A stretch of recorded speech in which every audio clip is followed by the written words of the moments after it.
All right, so the Celtics are 2.5-point favorites to win on Sunday night in Miami, according to Caesars Sportsbook, but ESPN's BPI makes the Heat slight favorites. Celtics 25-9 all time in Game 7s, the most wins and best winning percentage of any franchise. Miami 6-4 in Game 7. So, question is, what do Jalen Rose and Stephen A. expect to see Sunday? They're with our Malika Andrews. Gentlemen, the Miami Heat, they forced a Game 7 back in their house. Stephen A., I want to start with you on the Celtics side of things. What do they need to do to close this series out? How about not replicating your effort in Game 6? How about Jaylen Brown scoring more than 2 points in an entire second half? How about Jason Tatum and Jaylen Brown not combining for a grand total of 1 shot in the first 11 minutes of a fourth quarter? That would help. That would help immensely.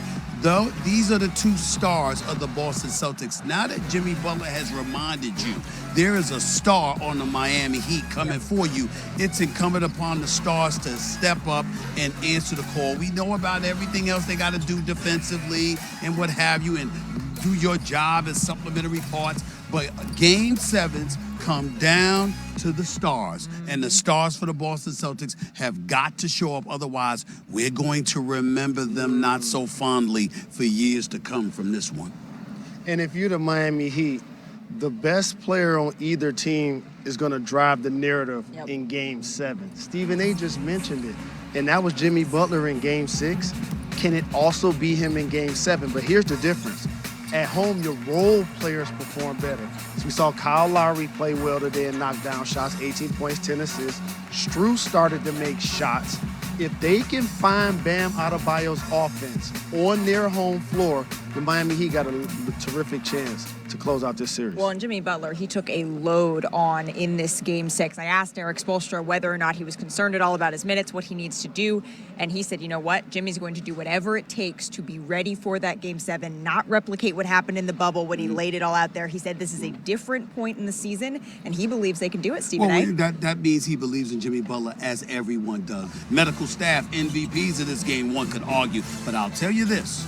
We didn't bring this up in the last several months, Jalen. All that conversation about Jason Tatum and Jaylen Brown coexisting with one another, obviously that's been thrown out of the window based on how Boston looked since the new year arrived. If they lose this series, who's to say that subject's not going to be broached again? So we were talking about Jason Tatum as a top 10 player for sure. Absolutely. And people were elevating him on paper ahead of a guy like Jimmy Butler, who's already led the Miami Heat to the NBA Finals. In today's game, Jason Tatum in the fourth quarter, 1 shot attempt, as he said, and 4 turnovers. It's going to be imperative for him to show up, in particular for a team that's been to the conference finals 4 times. I think it's safe to say the days of underestimating Jimmy Butler have come to an end. It's over. The days of underestimating Jimmy Butler are over. We get to see it all play out in Game 7. The 2 best words in sports other than weekend off. Smith joins us once again from Boston. And Stephen A., if we were right all the time in our business, you and I'd go to Vegas and we get the penthouse and we just bet on games and win them all, right? But if you're going to be wrong, at least you got to see a performance like we saw from Butler tonight, and this series goes back to Miami Game 7. I just wonder, you've seen a lot of great performances. Frame for me how you feel Butler performed on this stage. Well, I'm sitting here shell-shocked. I was absolutely stunned at the spectacular performance that Jimmy Butler had, not because I thought he wasn't capable of it if healthy. Like I told you, last game, watching these guys over the last 2 games, it felt like an infirmary. Kyle Lowry was hurt. Jimmy Butler was hurt. Strus was hurt. Everywhere you looked, Oladipo was the only one that looked relatively healthy. He only had 3 points last game. You watch these guys get off the team bus. You watch these guys walk into the locker room following their Game 5 loss. They look like they could barely walk. That's why I thought it was all but a guarantee that Boston would close them out. But somehow, some way, the medical staff of the Miami Heat looked like they deserved the MVP outside of Jimmy Butler because he was absolutely spectacular and unstoppable. He was a man amongst boys. There's no doubt about that. But let's be honest. Yep. On our worst day, we cannot assume that Jaylen Brown and Jason Tatum would spend the first 11 minutes of a fourth quarter taking 1 shot. Yep. 1. Jaylen Brown scored 2 points in the entire second half. On his worst day, nobody would have ever predicted that.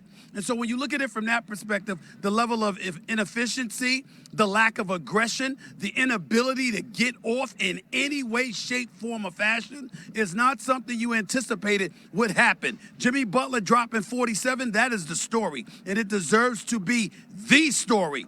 But if there's a second-tier story, it's the fact that Jaylen Brown and Jason Tatum were no-shows in the fourth quarter. In terms of attempts, not even makes, attempts, that's what we're talking about here. That's why we're going to have a Game 7 back in South Beach. Yeah, Stephen A., old guys like you and me remember, the Fred Sanford walk, right? Like, literally, they got off the bus. I saw Kyle Lowry, and he's walking like Fred G. Sanford, and then they found something. And it was remarkable because we had P.J. Tucker on earlier, and no one doubts the greatness of this team if they're right, but they didn't look right in games 4 and 5. So right. That's what made this so shocking. Boston's shown quite a capacity to go on the road and win, both against Milwaukee and against Miami, and they have superstar players. Predicting anything in this series is a fool's errand, but I just wonder, based on that fourth quarter in particular, what's your sense of what you think you'll see from the road team Sunday night in Miami out of Boston? Well, listen, Game 7 is for all the marbles. We understand that. The reality of the situation is that all the pressure is on the shoulders of Jason Tatum and Jaylen Brown. They've been in Eastern Conference Finals before. How many are you going to lose? That's the question. Jimmy Butler recently got to the NBA Finals. The same can't be said about Tatum and Brown. And by the way, the East doesn't look any weaker. Giannis Antetokounmpo is expected to have a healthy Chris Middleton next season. Joel Embiid might have some help next season. Atlanta might be back in the fold next season. Boston can't count on these chances being available to them. So Jaylen Brown and Jason Tatum are going to be called upon to step up because I think it's fair to assume that Jimmy Butler is going to answer the call in the Game 7. And by the way, Kyle Lowry, a champion who looked like he could barely walk after the last game, shows up here and hits 4 3-pointers, gives you about 18 points, was efficient and a threat all night long. So the bottom line is this Game 7 in South Beach. I started this series saying Boston was going to win in 7. I'm going to stick to that. But I got Shaquille O'Neal bugging the living hell out of me, FaceTiming me after every quarter, telling me to call him Shaq-Adamus because he predicted that Miami was going to win this game and this series. So after I finished with you, Scott, I got to hear Shaquille O'Neal's mouth for the rest of the night because he was telling me all game long Boston was going to lose, and he ended up being right. Tell Shaq that Van Pelt says hello, and I'm sure you got Draymond in there. Tell Draymond that P.J. Tucker said thank you. So if you got that in your plans for the next 5 or 10 minutes, I appreciate you, and I appreciate you sharing a couple minutes on SportsCenter as always. Be well. Enjoy your trip back to Miami, my man.